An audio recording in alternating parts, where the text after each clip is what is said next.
ఈరోజు చికెన్ చేద్దాము. Chicken, tomato, కారం, పసుపు, ధనియాల పొడి, చెక్క లవంగ పొడి, అల్లం వెల్లుల్లి పేస్టు, తరిగి పెట్టుకున్న కొత్తిమీర, ఉప్పు,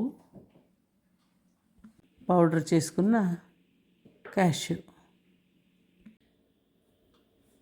స్టవ్ పైన గిన్నె పెట్టుకొని కొంచెం నూనె వేసి వేడి చేస్తాము.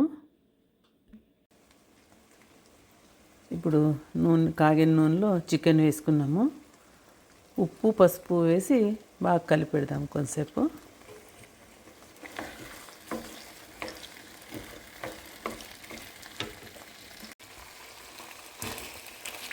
ఇప్పుడు ఉప్పు పసుపు వేసి బాగా కలుపుకుందాము.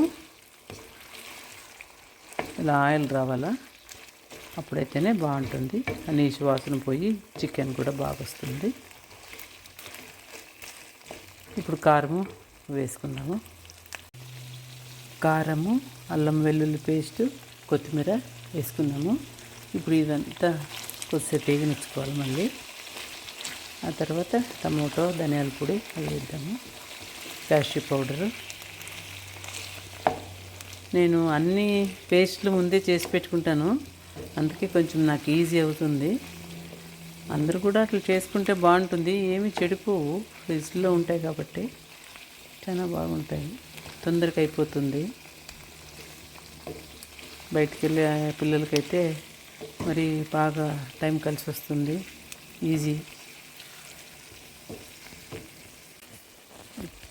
ఇప్పుడు కొంచెం వేగిన తర్వాత టమాటో, ధనియాల పొడి, చెక్క లవంగ పొడి వేద్దాము. కలుపుదాము. అంతా ఇట్లా కలుపుకున్నాక ఈ గోడంబి పొడి వేసుకున్నాం కదా, దీన్ని కూడా వేసేయాలి. వేసి కొంచెం సేపు కలుపుకొని మనకి అవసరమైన నీళ్ళు వేసుకోవచ్చు. ఇట్లే కూడా బాగుంటుంది, కానీ నీళ్ళు రసం కావాలనుకుంటే వేసుకోవాలి.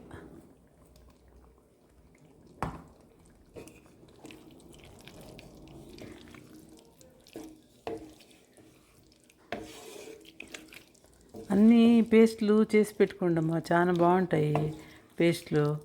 ఫ్రిడ్జ్లో పెట్టుకుంటే చాలా ఈజీ. మీరు 10 నిమిషాల్లో కుక్ చేయొచ్చు. కొద్దిసేపు మూత పెడదాము నీళ్ళు వేసి.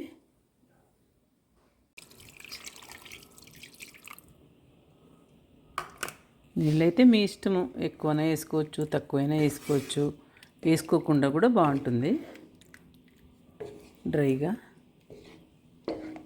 ఇదైతే కొంచెం అన్నంలోకి, రొట్టె, ముద్ద అన్నిటికీ బాగుంటుంది కొంచెం గ్రేవీ ఉంటే.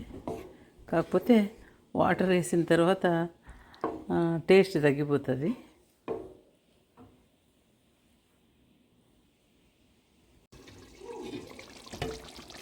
ఇప్పుడు మూత తీద్దాము.